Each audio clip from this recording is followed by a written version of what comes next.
How do you know that humans exist? My experience. Yeah, but couldn't your experience be illusory? Yeah, this could all be a simulation. Okay, so then why would you trust it? Well, because what am I just going to be yelling that it's a simulation and then give up? And then well, you no one's going to say, okay, he realizes it's a simulation, let's everybody wake up. Well, so it's either I continue living my life or, you know. We all put faith in something. We all put our faith in a certain worldview. So you could put your faith in the worldview in which God created humans and reveals to them the true nature of reality, the biblical worldview. Because in that worldview, omniscience exists. God has all the facts in his mind, so he can reveal to us what the facts of reality are. Why would I come to that conclusion if God has never done anything for me personally that I've seen in my life? If I grew up in a place where I wasn't religious, I wasn't going to church, and every time I did, people told me that I was going to hell. So why would I feel accepted by those people? I don't have a problem with the religion at all. I think religion is beautiful. I think a lot of the stuff the Bible teaches is very beautiful and worthwhile messages. My problem is with the way that humans interpret that Bible and use it to do horrible shit like what you're doing. Well, the thing is, if the Bible isn't true, how do you have a sense of morality in the first place? How can there be an objective standard for morality to determine what's actually right or wrong? And hearts, and we have it in ourselves. We know right from wrong. Well, you have your opinions about what's right or wrong. I'm telling you what's right from wrong, but that's not how well, God did create you with the conscience. That's why we do have a sense of what's right and what's wrong. But if you evolved out of stardust over billions of years, and humans are the result of evolutionary processes, why do humans have value? Why should they be protected? How can there be a standard for right or wrong? Out of a shared consciousness, out of a shared intelligence that was accelerated by humans interacting with each other. But do you believe in macroevolution? Is that your worldview? Do you believe that people evolved over time? You believe that's the truth? I do. Okay. So if that's the truth, how could you trust that your brain is giving you the correct perception of reality? How do you know it actually evolved in the right way to give you correct perceptions? Isn't that just the only moral compass I have is my moral compass. There's no other way. I'm not going to look for some divine miracle to tell me that I'm on the right path because I don't think that'll come. Well, now I'm talking about epistemology. We were talking about morality, but yeah, if people are the result of evolutionary processes, why should they be protected? Why should they not be put through pain? And how can you justify your beliefs? Why should they be protected? Do you believe that humans should be protected and not made to suffer? By whom? Other humans. Yeah. Okay, why? Because humanity's better off if we all get along and work together. Okay, so if humanity's better off, we can actually accomplish the things we want. Dude, maybe this is a pointless prophecy. Maybe we're all just in this fucking hamster wheel, just doing all this work for nothing, and we're just gonna die, and nothing will happen at the end. And I'm okay with that. Okay, but that's your opinion about what's better off and what should happen. How can there? How can? Well, you said. Well, you said you believe that humans should be protected, right? I said that humans shouldn't be violent, shouldn't do stuff to cause each other harm, shouldn't kill each other, shouldn't do war. Why?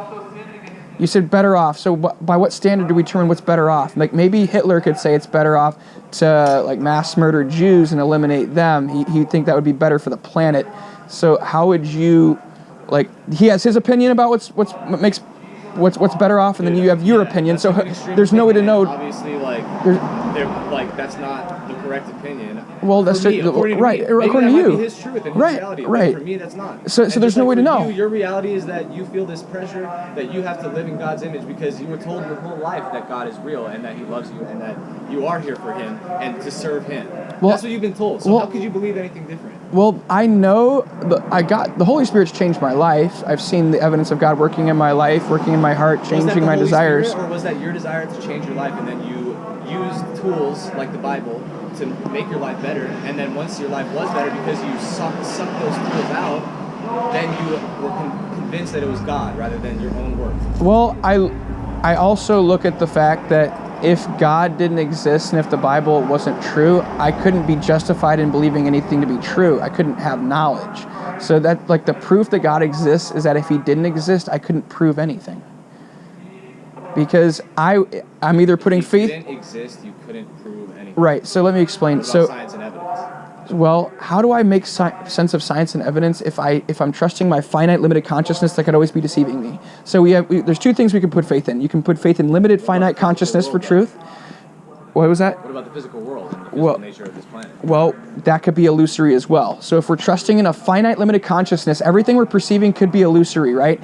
But if we're trusting in a worldview in which the omniscient mind that has all the facts reveals, if we believe in we must believe in a worldview in which there is an omniscient mind that has all the facts to reveal the true nature of reality to people who don't have omniscient minds. It's our goal to get to the point where he feels like we're ready to know that, right? It's our goal to make him happy enough to where he will come down and make a judgment day and say, surprise, you guys did it. Everybody that was living their lives correctly through my image, come with me, we're going to heaven. The rest of you, hell for eternity. No, it's not based on our works. It's based on what Jesus Christ has done. That is what you think will happen, the judgment day. Well, no, Judgment Day will be God judging people for what they've done, but he will not condemn to hell those who have put their faith in Jesus Christ. Jesus Christ died as a substitute for sinners, bearing the wrath of God on their behalf. But anybody who did not do that, he will go to hell. But people who have rejected Jesus Christ will go to hell. Muslims, Jews, yes, atheists, people who do abortions. Yes, they deep down they know that God exists, but they've rejected him. You're asking me the same questions that I should be asking you. You're saying, why do you think this? Why do you have experience? Like, why? Like, what makes you think that any of it is real? Right, but because I'm not putting. The only thing that makes you feel like God is real is your feeling in your brain. Also. Well, no. See, so knowledge is justified true belief. So we need to be justified in our beliefs, justified in believing things to be true. So I'm justified in believing that God exists, and it is true that God exists because if it wasn't true, then I couldn't know anything because I wouldn't have revelation from the all-knowing being who has all the facts to tell me what the facts of reality are. Hey, chill, man. I wouldn't have revelation from the all-knowing. Time for conversation, man. Thank you. So, if I didn't have revelation from the all-knowing being who has all the facts to tell me what the facts are, then I could never know because I'd be putting faith in limited consciousness that could always be wrong. Can I just tell you something now? It was fun to talking about religion with you, and you are a really smart guy, man. Really, you are. You're pissing everybody off right now. And I really hope, for your sake, that your God is real and that you get into heaven and you get everything you're looking for. But I'm just letting you know that right now, in this time, that with everything happening, what you're doing right now is so unbelievably tone deaf. You are not going to help any of these people. None of these people are going to come to you. And no, you're not going to save any of these people. Yeah, well, that's your assumption. No, all you're doing is making their life worse and their experience worse. No. What about the babies who can be saved? The babies who can be saved when their parents are convicted. That's why that guy came by and said, fuck you. Everybody that's looking at you hates you. Because he's a bigot who discriminates based on age. Because the people of Seattle are bigots towards these children. Who insist that your truth is the only truth. It's not my truth. It's not mine. I didn't create reality. I'm just believing what God says about reality in the Bible. Some way to stay in contact that I actually wouldn't mind following up and talking some more. I remember that. Yeah. I have to go right now, though. So. I could give you my phone number if you want. Sure, yeah, that'd be fine. Or do you have social media? Yeah, I have a Facebook page. I have a YouTube channel. Okay, cool. Why don't I add you on Facebook? Okay. It's Matthew Wiersma is my name. Matthew. My profile picture, I have... Sorry, what's your last name? Wiersma. How do you spell it? Wiersema. Wiersma, gotcha. And... You're from Chicago? Yeah, from Illinois. Cool. Yeah. Cool. And my YouTube channel name is just my name. I mean, maybe I'll watch your videos, but I just want to maybe stay in contact and see if, how your thoughts and feelings are progressing. Yeah. Yeah, I hope. Here is really not. Well, it is. I've seen a woman turn away from murdering her baby because I've done this kind of thing before. And if you truly feel like it's the right thing to do and you're going to save this person and that child, and you feel like this is why I'm talking to you. I don't disrespect you for doing what you do because you feel like it's actually the right thing to do. But it's a feeling. It's not what you really think it is. It's not God. Well, that's your opinion, but I trust in what God says, not what humans say. Because you're what? You heard him speak? You heard him say this? Someone else told you that he said this. God speaks through His Word, the Bible. He's communicated with us through written text. Abortion being so bad and then you needed to protest and do this. Some larger movement. No, I just use my mind to look at the objective facts of what abortion is. It's the intentional, unjust killing of a human, and that's what murder is. It's just somebody living in the first stages of life, and they're being put to death. They have just as much value as anybody else, so we shouldn't treat it differently. Yeah, pregnancy is the first stages of life. It's taking care of somebody in the first stages of life. Yep.